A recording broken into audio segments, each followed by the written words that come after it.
Fala galera, muito bom dia, boa tarde, boa noite. Espero que vocês estejam bem e nós estamos aqui para mais um episódio do podcast Pode Decidir e hoje com um convidado muito especial. Então, para quem não me conhece ou para quem está chegando agora, eu sou Simone Moisés, sou psicanalista, especialista em comunicação, oratória e neurociência. Nosso convidado de hoje é um convidado muito especial que eu conheci lá na ALBSC. O que é a ALBSC? Academia Brasileira de Letras, seccional de Joinville, na qual nós dois fomos empossados, fazemos parte, né, de um grupo de escritores aqui de Joinville. E eu trouxe o Ricardo hoje porque o assunto central do nosso podcast, do nosso bate-papo, é realmente falar sobre o poder da decisão, de você poder decidir quem você é, de você trazer essa questão de desenvolvimento humano para as pessoas, qual foi o melhor caminho, o que você trilhou para chegar até aqui. E eu encontro no Ricardo exatamente isso que o nosso podcast conversa e fala, que é essa questão, né, de ser uma pessoa que traz consigo uma carreira muito vasta e muito grande. Então, eu gostaria que você, Ricardo, se apresentasse e falasse um pouquinho quem é o Ricardo. Olá, pessoal, tudo bom? Então, eu sou o Ricardo, eu sou professor, sou editor e escritor. E sou pai, enfim, faço muitas outras coisas também, né?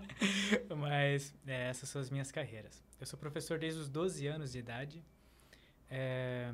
dou aula particular, né, aula de reforço escolar, e escritor desde que meu filho nasceu, faz 12 anos, e há 3 anos aproximadamente tenho uma editora.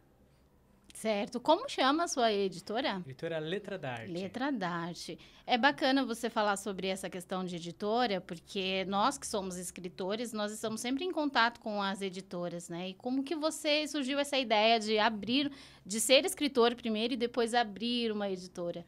Então, a editora veio como uma necessidade, na verdade. Antes da Letra da Arte ser uma editora, eu já via uma dificuldade dos escritores em divulgar os seus livros, né? Eu trabalhava na Livraria Curitiba, trabalhei um tempo na Livraria Curitiba, e a gente participava de vários eventos de lançamento de livros, e alguns deles acabava que só a família, alguns amigos próximos, né, iam lá no evento. Depois o livro ficava na livraria, né, alguns exemplares, e ninguém mais procurava aquele livro, ninguém conhecia aquele livro. E quando eu perguntava, né, se a pessoa conhecia algum autor aqui de Joinville, ninguém conhece, né, a não ser os próprios escritores, ninguém conhecia. Então, eu criei a Letra da Arte como um projeto para divulgação dos escritores aqui. Com esse projeto, eu fui conhecendo mais escritores ainda, fui fazendo entrevistas com esses escritores, né? E fui vendo que a dificuldade maior, além da dificuldade de divulgação, havia uma outra dificuldade que era a de produzir, né? De publicar seus livros, né? Apesar de nós já termos editoras aqui em Joinville, os custos são altos, né? O pessoal também às vezes não conhecia as editoras, né? Então não sabia um caminho de como publicar. E eu decidi transformar a Letra da Arte, então, numa editora, né? Para facilitar o processo de publicação, barateando os custos também para produções menores, né? Menores quantidades. E é isso. Que legal. Eu acho muito importante essa sua visão, né? De ter esse olhar para o outro que também está começando. Porque quando eu comecei na área da literatura, foi um pouco difícil para mim. Porque eu comecei com uma editora grande lá em São Paulo e eu não sabia muito por onde começar, né? Então, conforme eu fui adentrando nesse mundo, foi que eu fui descobrindo qual eram os melhores caminhos. E quando a gente tem alguém que está com a gente, que olha para você, né? Você está ingressando, eu já passei por esse caminho, eu sei como você qual vai ser o mais fácil para você. É muito bacana. E uma coisa muito interessante que quando você traz, né, nessa sua fala, é que você está muito solícito, né, a receber essas pessoas. E, inclusive, foi através da letra da arte, né, que fala, que você conheceu a academia, a LBSC? Na verdade, não. Foi uma coincidência muito grande que eu conheci a academia. Eu tenho um amigo de infância, né, o Zé, e eu estava vendendo um livro para ele na livraria, na Curitiba, e ele me falou da academia. Ele me convidou para participar de um evento ali, de um sarau, né, que tinha online. E eu participei, gostei, fui convidado para continuar participando e assim foi indo. Não teve vínculo com a editora. Depois que o pessoal fez saber que eu tinha uma editora, né, eles já sabiam que eu tinha um livro escrito e tudo mais, mas ainda estava... acho que estava no segundo ano ali da minha editora, estava com menos divulgação, tudo. O pessoal ainda da academia ele ainda não sabia, né? Tirando o Zé, né? Depois ele foi falando, a gente foi conversando e agora eu sou um editor ali dentro. Que legal. E você consegue se lembrar, assim, de algumas obras, de alguns livros que você chegou a publicar? Ah, lembro de todas elas. É mesmo? Todos fala os pra livros gente. que a gente publica passam por mim, né? Eu leio todos eles. Então, para conseguir publicar do jeito que o autor quer, eu tenho que conhecer a obra, né? Então, além da conversa com o autor, de entender o que o autor espera da obra, eu leio ela também para ter o meu entendimento, para passar para minha equipe, para a gente conseguir fazer as artes, né, a diagramação, tudo de acordo com o que deve ser feito, né? Bem, a primeira obra que eu publiquei foi a minha mesmo. É mesmo? Eu publiquei meu próprio livro para... Que legal. Como uma forma... Enfim, eu tinha que publicar, eu tinha que ter algum conteúdo para mostrar a minha editora, né? Não tinha como eu ter... fazer propaganda de uma empresa que não tem produto nenhum, né? Então, eu produzi meu livro e ele era meu cartão de visita.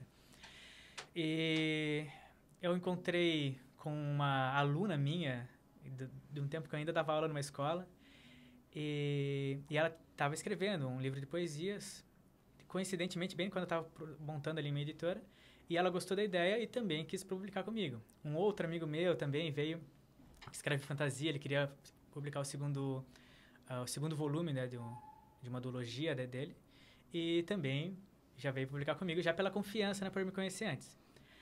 Tendo esses 3 livros publicados, outras pessoas vieram conhecer a gente, né, e daí já pessoas que não eram do meu grupo, né, do meu vínculo, né.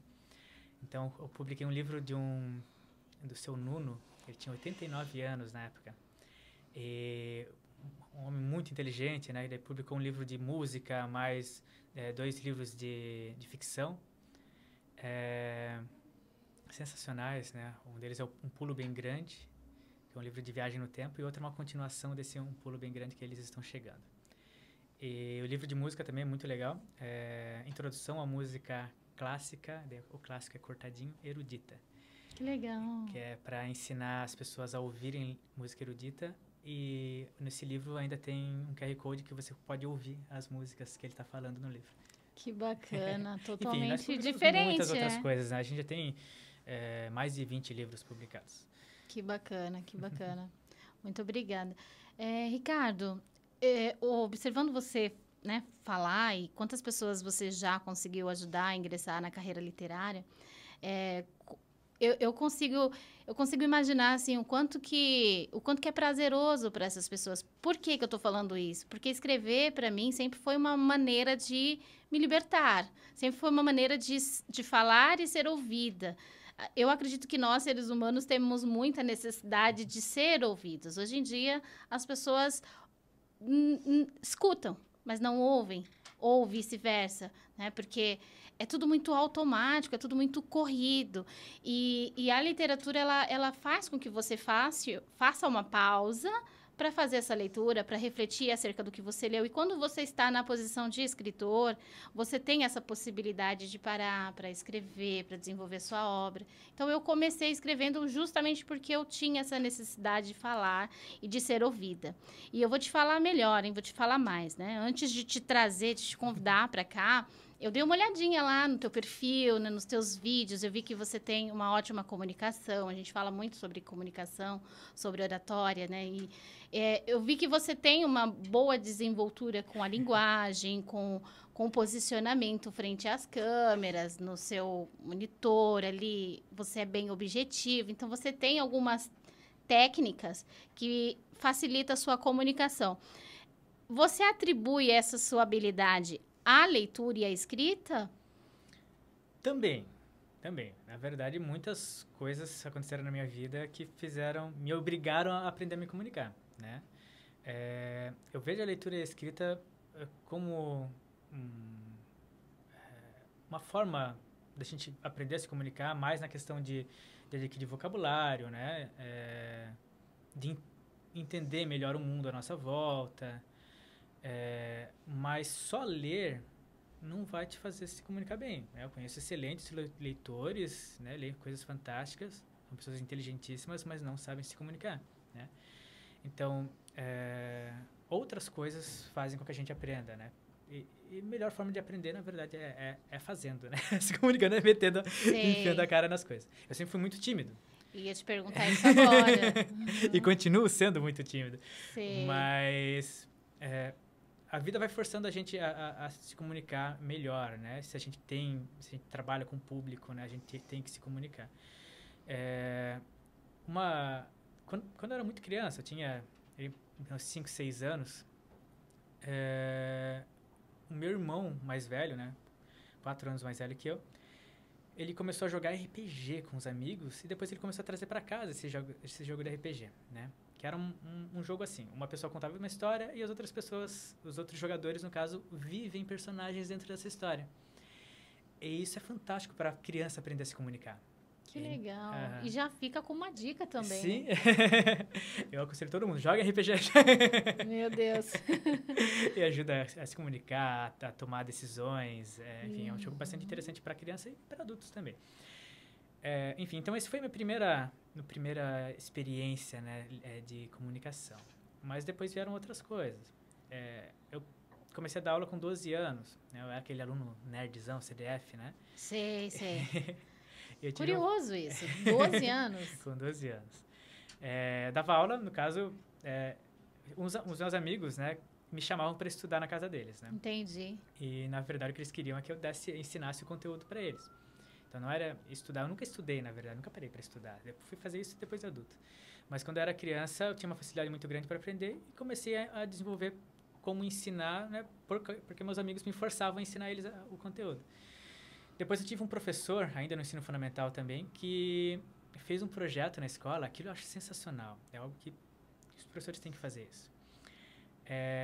Ele fez com que alguns alunos que tiravam notas muito altas, né, era um professor de matemática, ele permitiu que esses alunos não fizessem mais provas, mas desde que alguns alunos que eles ensinavam tirassem pelo menos um 7. Então, eu comecei a dar aula para alguns alunos que tinham notas ruins, né? E daí eu não precisava fazer prova. Ah, é? E olha, aí, que troca massa. Só que eu tinha que ficar torcendo para eles tirarem nota boa. E isso foi forçando a gente a ensinar. Mas, enfim, de onde que isso entra na comunicação, né? Quando a gente ensina alguém, eu tenho que... Porque normalmente a gente sabe um conteúdo, a gente conhece alguma coisa. Sim. Mas ensinar não basta só tu conhecer. Sim. Tu tem que conhecer mais a fundo para tu conseguir explicar aquilo que tu conheceu. Então, aquilo que está na tua cabeça, tu tem que fazer sair, né? De uma forma que é compreensível para os outros. Sim. Então, foi isso que eu acabei desenvolvendo. Mas não só isso também. Quando a gente está ensinando, a gente tem que entender se a pessoa que está ouvindo está entendendo aquilo. Então, é uma troca, né? Eu tenho que conseguir ler o que a pessoa está demonstrando para ver se ela está entendendo aquilo que eu estou falando. Sim. Então, essa parte de professor, os bons professores têm muito disso, né? Conseguir falar e daí ele percebe, porque o aluno não vai perguntar normalmente, né? A hora que o aluno perguntar é porque ele já não sabe nada mesmo, né? Então, normalmente o aluno não pergunta. Então, a gente tem que entender se o aluno está entendendo ou não.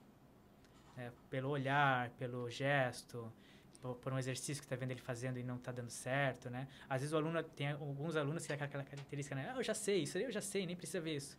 Mas percebe que ele não sabe, né? Sim. Então, essa leitura, ela serve tanto para dar aula, mas depois tu vai usando isso para outras coisas também, né? No teu dia a dia, tu tá conversando, tu vai vendo se a pessoa tá entendendo ou não. E tu pode explicar de uma outra forma diferente se ela não entendeu, né? Isso ajuda bastante na comunicação. E assim em todas as áreas, né? Na verdade, para você ser um bom vendedor, você também precisa ter uma boa comunicação, você precisa ter essa percepção de observar a linguagem corporal do outro. Você precisa entender de comunicação não violenta, que é qual é a forma que você vai alcançar aquela pessoa, se ela está receptiva ou não, em que momento você deve mudar o seu tom de voz, que tipo de tom de voz você utiliza. Então, para todas as profissões.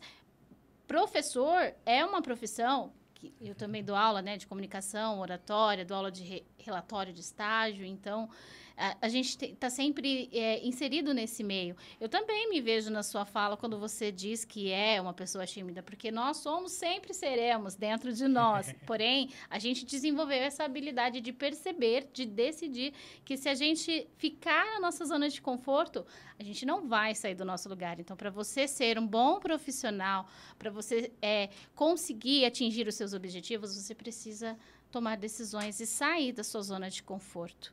Conseguir também, além de trabalhar em você essas habilidades, essas técnicas de observar o outro, a receptividade do outro, se ele está entendendo ou não, trabalhar em si mesma, organizando a sua mente para que esse conteúdo que você tem, tudo isso, né, que você estudou, que está guardado aqui, saia de uma maneira que seja clara, que seja compreensível.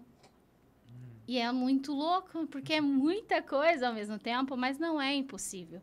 E existem muitas pessoas que são tímidas e falam, eu sou tímida, eu não consigo. E às vezes nem tentou. E por medo, por receio, por questões de insegurança, por não acreditar em si mesma.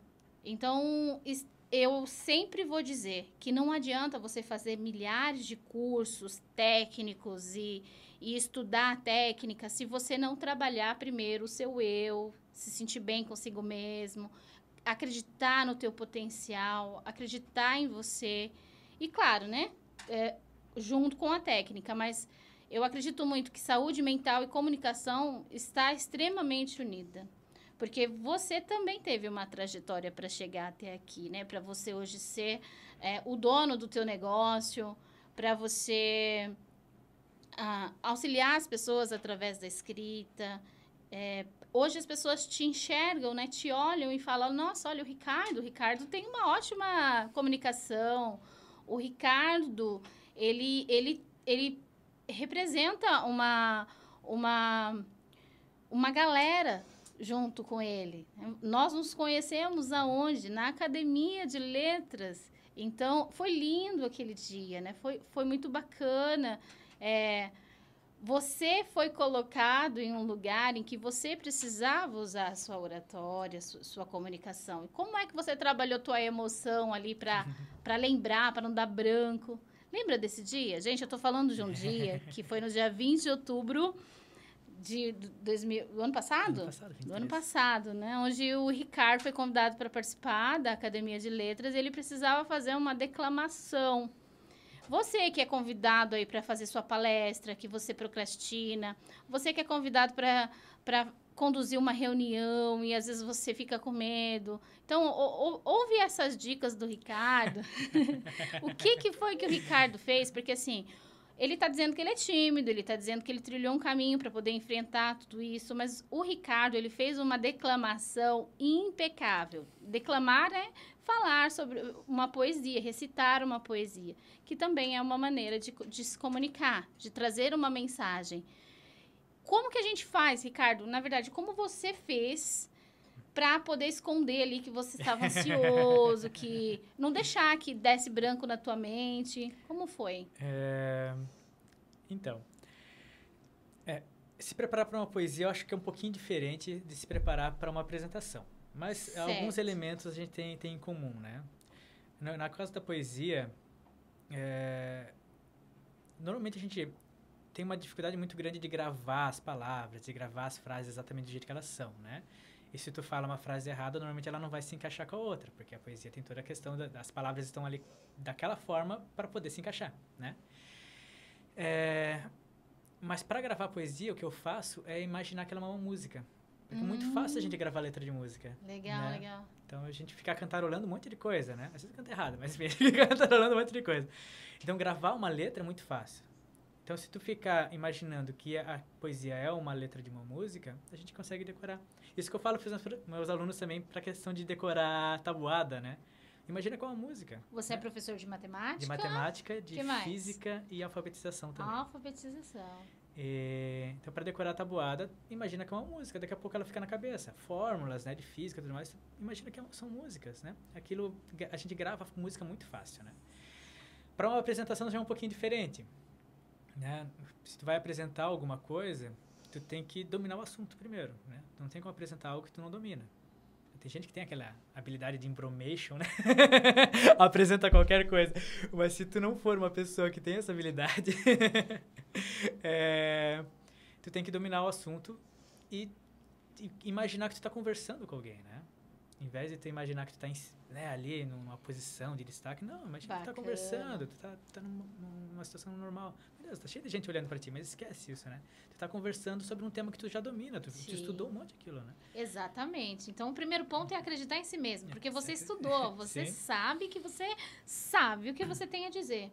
E o segundo ponto, que é importante que você está falando também é, eu nunca preciso ficar pensando no que o outro se o outro está olhando para mim ou me julgando. Eu preciso estar preocupado, na verdade não é nem preocupado, mas cuidadoso em relação à mensagem que eu quero deixar.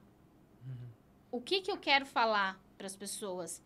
Porque nós estamos muito centrados na pessoa e a gente acaba esquecendo de nós mesmos. Ou o contrário, você está tão centrado no seu medo, no seu nervosismo, no seu sentimento de incapacidade, que aí você trava e dá branco. Então, eu sempre indico que você deve centrar na mensagem que você tem para passar, que ela tem que ter um começo, um meio e um fim. Né? Então, é muito importante você sempre estar pensando nesse lado, assim, observando, claro, sempre observando o público, né? Sentindo de que maneira eles estão recebendo, mas virando essa chave aí do julgamento, de que eles estão achando, eu vou errar e eles vão me odiar, né? Então, é uma dica muito legal. E você já esteve nessa posição, assim? Enfim, em sala de aula, normalmente a gente tá numa posição exatamente assim, né? Mas já fiz várias apresentações, tanto escolares na faculdade, já apresentei uma palestra sobre literatura, enfim. Já estive nessas situações. Mas eu sempre só me coloco em situações assim quando realmente são assuntos que eu domino, né? Eu não vou... Entendi. Eu não gosto de às vezes até sou chamado para falar sobre algum tema, mas se não é um tema que eu domino, eu recuso. Eu acho que tem um profissional melhor para falar sobre aquilo do que eu, né? Bacana. E quando é um assunto que eu domino, eu sei que eu domino. Então, enquanto eu estou falando, eu estou pensando naquilo que eu estou falando. Aí depois eu abro para perguntas, e aí eu vou prestar atenção no que está vindo de fora, né? Mas enquanto eu estou falando, tem que pensar na mensagem, né? Como tu falou mesmo, né? E se preparar, né? E se preparar, com certeza. Sim, porque por mais que você domine o conteúdo, às vezes você precisa filtrar alguma coisa. Sim, normalmente tem um tempo, né? Sim. Então, tu tem que falar aquilo dentro de um tempo. Então, o que eu vou falar desse assunto? Esse assunto é muito amplo, né? Normalmente a gente está muito acostumado com aqueles videozinhos rápidos e tudo mais, né? Mas não. Os assuntos, eles são muito maiores do que isso. Mas numa apresentação, numa palestra, tu não tem como falar tudo, né? Tu tem que falar o que é importante para aquele público, para aquele momento, né?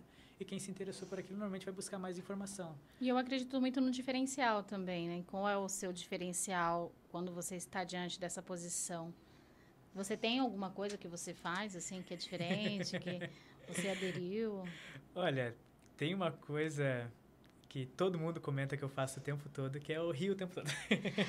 Pronto, você chegou na pauta que eu queria chegar. Eu sou uma pessoa muito sorridente e risonha, né? As duas coisas. Isso é uma coisa que eu desenvolvi desde criança, assim, sai naturalmente, né? Eu não estou pensando, eu vou rir porque eu quero rir, né? Surgiu, veio, né? Eu sou assim.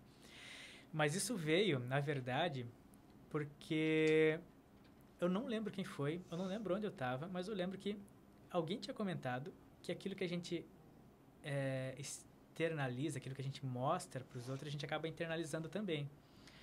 E a pessoa estava falando justamente sobre sorrir, né? Então, quando a gente sorri, a gente se sente feliz. É como se fosse um reflexo contrário, né? Legal. E isso serve para as outras emoções também, né? Se tu fica com a cara emburrada, tu vai ficar mais cabreiro também. Se tu, sei lá, quando eu tô tentando interpretar um personagem, alguma coisa, o personagem tá chorando, eu começo a chorar, eu fico triste porque tá chorando e não porque eu tava triste, né? Então, a gente internaliza aquilo que a gente tá externalizando também, né? Então, sorrir é algo que faz eu me sentir feliz. E às vezes eu nem tô tão feliz assim. Às vezes eu tô numa situação, sei lá, meio complicada, tô nervoso, tô triste, tô melancólico, mas o fato de eu sorrir faz com que esse sentimento de felicidade esteja ali junto também. Eu me sinto muito melhor Então, sorrindo. você sorri para si mesmo. Eu sorrio pra mim mesmo. Se estou sorrindo pros legal. outros, é coincidência, mas eu tô sorrindo Mas pra você mim. sabe que o sorriso ele tem uma capacidade contagiante muito grande, né? Então, tanto que quando as pessoas estão próximas de quem está sorrindo, de quem está feliz, de quem está transmitindo uma boa energia, ela acaba também, consequentemente, sorrindo, também, consequentemente, se sentindo bem, né? Então, uma pessoa aberta, uma pessoa receptiva, é muito mais fácil das outras pessoas se sentirem mais à vontade, porque olha e fala, nossa, ele tá bem, ele tá feliz, né? O que tá acontecendo? O que tem ali? Qual é a fórmula? Eu ia falar sobre isso justamente porque é uma característica muito, muito pessoal sua, a questão do sorriso. E aí eu fico me perguntando, né? Porque eu sou psicanalista, eu fico perguntando, adoro perguntar. Às vezes o sorriso, em algumas coisas, em algumas pessoas, é uma maneira de esconder mesmo o nervosismo. Então, olha só que loucura. Nem sempre quem tá sorrindo tá feliz. Nem sempre quem tá chorando tá triste. Porque o choro também pode significar alegria, surpresa.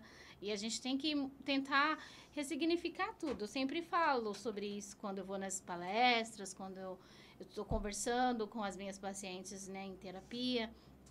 Porque a nossa expressão, a nossa linguagem corporal fala muito sobre nós, sobre quem nós somos e também fala muito sobre o que eu estou querendo passar para o outro. Então, essa questão do sorriso, eu gostaria eu quis trazer em pauta hoje justamente porque é o seu diferencial, é uma marca registrada sua.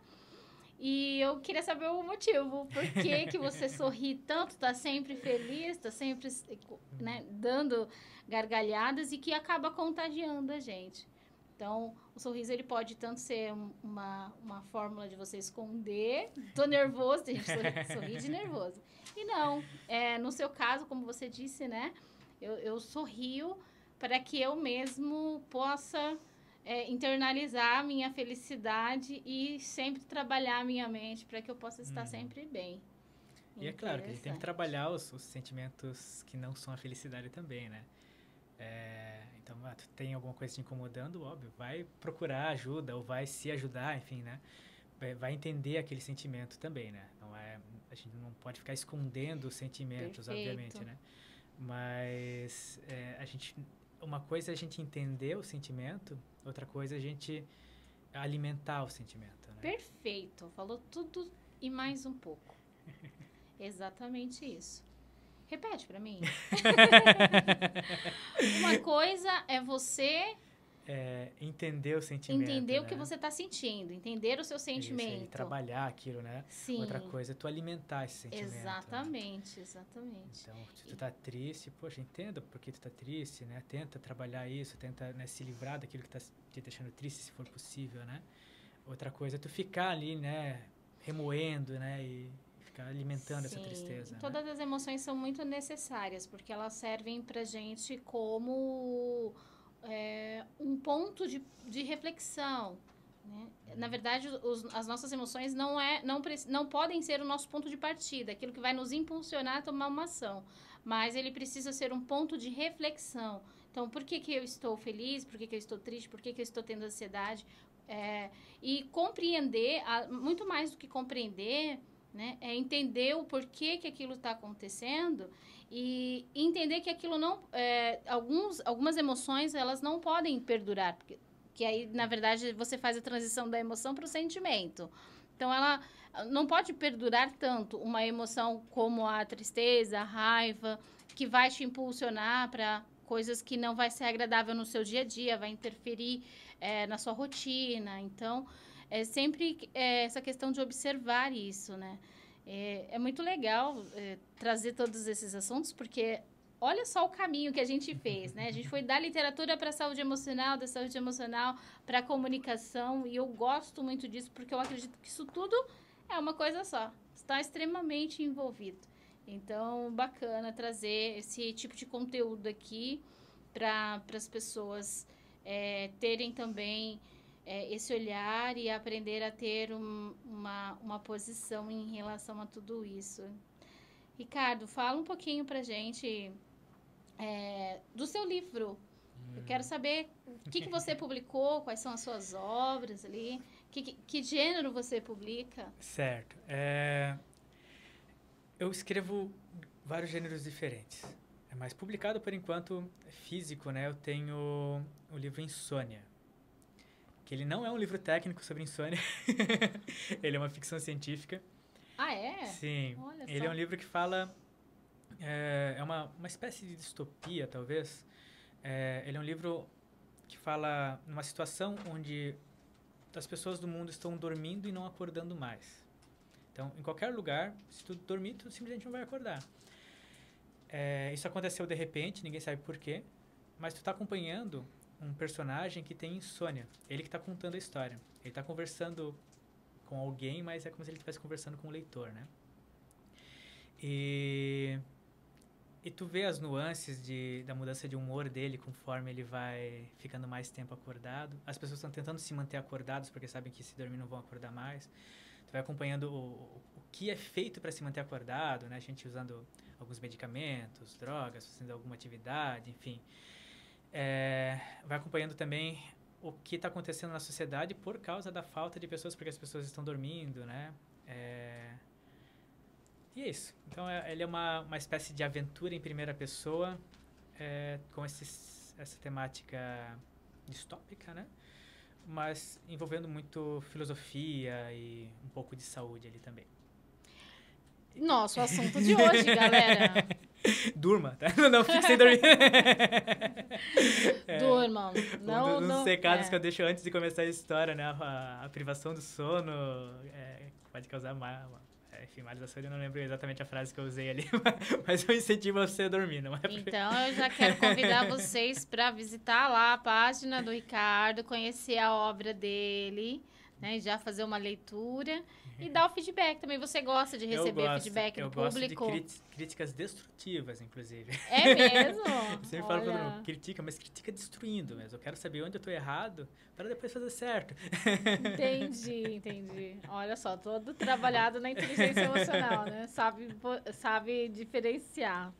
Bacana. E qual é a dica assim, que você gostaria de dar para as pessoas que querem começar, que querem iniciar? Como eu disse para você, eu comecei a melhorar a minha comunicação através da escrita. Então, eu comecei a escrever, comecei a ler a mim mesma. E aí, comecei a ser convidada como escritora para participar de algumas palestras, podcasts. E aí, a situação me obrigou a sair da minha zona de conforto e querer ser melhor. Então, eu fui trabalhando o meu emocional, fiz psicanálise achando que ia ser só para mim. Errei, porque não foi só para mim, porque aí eu aprendi, quis clinicar. Mas eu primeiro trabalhei a questão das emoções ali. Desculpa. Primeiro eu trabalhei a questão de escrever, porque eu queria falar e ser ouvida. Até então, eu ainda não era uma pessoa que tinha habilidades de me comunicar bem. Eu era muito tímida. Em 2014, olha, e é recente, tá? E aí, por conta dos livros, eu comecei a palestrar, trazer, conhecer muitas pessoas, porque o livro, a literatura, ela abre portas para você conhecer pessoas. Acredito que foi assim com você também. E aí foi onde eu fui adentrando nesse... Como é que as pessoas vão conhecer o meu livro? Só lendo? Não, eu preciso apresentar ele, eu preciso falar sobre ele, igual você está fazendo aqui. Então, como que eu falo com as pessoas de maneira com que elas fiquem interessadas no que eu tenho a dizer? E aí eu fui aprendendo isso. Aí eu fiz a psicanálise, que trabalha, né, todo esse campo emocional, achando que eu ia só ficar no estudo mesmo, ia estar tudo certo. Agora eu atuo, então ajudo as pessoas também.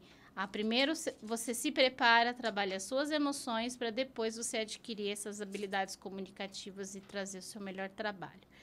E então eu gostaria que você dissesse para essas pessoas que têm vontade também, né? Não só para adquirir habilidades comunicativas e trabalhar suas emoções, para as pessoas que gostariam de escrever o seu primeiro livro. Eu encontro algumas pessoas ao longo do meu caminho que me perguntam, como é que eu faço? Qual editora você indica?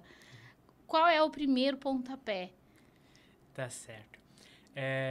Olha, a primeira coisa que eu falo para todo mundo que quer escrever é leia. Não tem como escrever sem ler, tá? Tudo que a gente aprende vendo o exemplo primeiro, né? A gente aprende a falar vendo as pessoas que estão ao redor falando. E escrever é a mesma coisa. A gente vai aprender a escrever vendo as pessoas escrevendo, ou seja, lendo o que as pessoas estão escrevendo. E literatura é a mesma coisa. Se tu quer escrever literatura, leia literatura. Não significa que você vai copiar o jeito de escrever, mas significa que você vai ter ali uma bagagem já para conseguir escrever, né? Muita gente, muitos escritores vêm falar comigo que tem ali, tem uma história assim, tem uma história assim, e não conseguem escrever justamente porque elas mesmas falam, eu não gosto de ler, tá, mas eu gosto de escrever. Beleza, eu sei, ok. Eu acho que não vai dar muito certo. Então leia primeiro, aprenda a ler, né? Certo. Leia prestando atenção naquilo que você está lendo, né? Beleza, esse é o primeiro passo, né? É fundamental, não precisaria nem ser falado, né? Mas outras coisas, né, que vão ajudar na escrita, né? É a prática, né? Então, eu preciso escrever sobre alguma coisa. Eu vou praticar escrever sobre aquilo. Né? Eu quero escrever uma literatura, né? O meu foco é mais em literatura, apesar de trabalhar com outras linhas também. Treina, né? Descreva um ambiente, vai lá, olha o teu quarto, descreve o teu quarto, descreve o que tem no teu quarto. Você quer treinar quer treinar diálogo, teu livro vai ter diálogos também. Escreva diálogos, depois leia em voz alta, né? Aquilo que tu escreveu para ver se faz sentido, se tá condizente com um diálogo mais real, né? Essa que é a ideia. Então, tudo que a gente está escrevendo, a gente tem que praticar. Então, lê muito, pratica, se envolva em grupos literários, isso vai ser interessante também, né? Encontre pessoas que gostam de livro, converse sobre livros, né? Isso também ajuda bastante. Muito obrigada, Ricardo, pelas suas dicas. Eu costumo dizer que tudo que você vai fazer na sua vida, seja escrever, falar, se comunicar, seja qualquer coisa na área profissional, né? A gente tem que seguir um tripé, que eu chamo de método EPA. EPA, né? Estudar, praticar e analisar. Então, você precisa seguir esse triângulo que não tem fim, inclusive, não tem nenhuma abertura, porque isso é muito importante para tudo que a gente vai fazer na nossa vida. Seja para se tornar um bom escritor, seja para se tornar um bom comunicador, um bom profissional. Então, o método EPA, que inclusive estou desenvolvendo um curso, gente, nem vou falar muito porque vem novidade por aí, baseado nessa metodologia. Então, guarda só um spoilerzinho, essa informação aí. Mas eu já quero agradecer a sua presença, Ricardo. Muito obrigada por ter aceitado o convite de estar aqui com a gente. Muito obrigada por trazer esse conhecimento, que eu tenho certeza que vai agregar muito na vida dos nossos ouvintes, de quem for ouvir esse bate-papo. Então, quero te desejar muito sucesso na sua carreira, que tudo corra muito bem, que você continue nessa jornada trilhando e brilhando cada vez mais. E para a gente já encaminhar aqui para o nosso encerramento, eu gostaria de te perguntar se você tem alguma coisa que você queira falar, que você preparou e falou, não posso encerrar o nosso bate-papo hoje sem falar sobre isso, porque eu quero fazer contigo um encerramento recitando uma poesia. O que você acha? Topa esse desafio? Vamos lá, se eu escorregar, tá. me perdoe.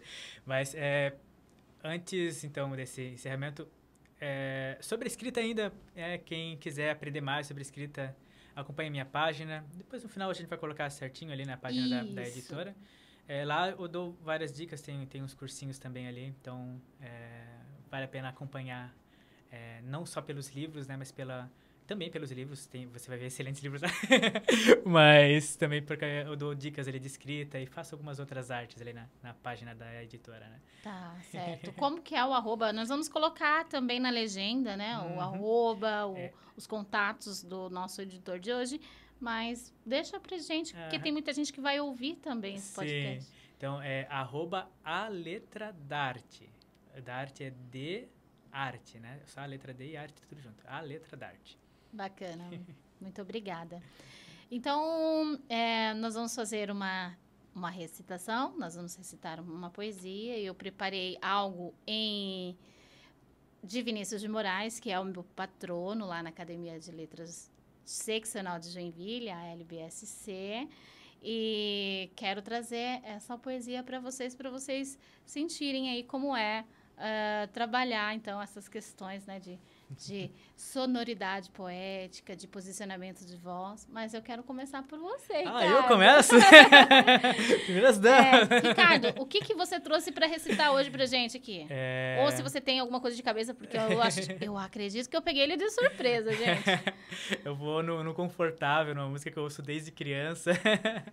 E conforme a vida vai passando, a gente vai entendendo a música de uma forma diferente, né? Assim como um livro infantil, né? Depois de adulto, a gente entende de fato o que o livro tem a falar. Algumas músicas infantis também, depois de algum tempo, elas fazem mais sentido. Então, eu vou de Aquarela, né? Do Toquinho. Adoro. E eu não vou cantar, eu vou declamar. Vai declamar, por outra perspectiva, pessoal. Então, vamos lá. Vamos lá. Numa folha qualquer, eu desenho um sol amarelo. Com 5 ou 6 retas, é fácil fazer um castelo. Corro lápis em torno da mão e me dou uma luva. E se faço chover, com 2 ciscos tenho um guarda-chuva. Se um pinguinho de tinta cai num pedacinho azul do papel, num instante imagino uma linda gaivota voar no céu. Vai voando, contornando a imensa curva norte e sul. Vou com ela viajando Havaí, Pequim ou Istambul. Pinto um barco à vela, branco navegando, é tanto céu e mar num beijo azul. Entre as nuvens vem surgindo um lindo avião rosa graná, colorindo tudo em volta com suas luzes a piscar. Basta imaginar que ele está partindo, sereno, indo, e se a gente quiser, ele vai pousar. Numa folha qualquer, eu desenho um navio de partida, com alguns bons amigos, bebendo de bem com a vida. De uma América a outra consigo passar num segundo. Giro um simples compasso e no círculo eu faço um mundo. Um menino caminha e caminhando chega num muro. E ali, logo em frente, a esperar pela gente, o futuro está. E o futuro é uma astronave que tentamos pilotar.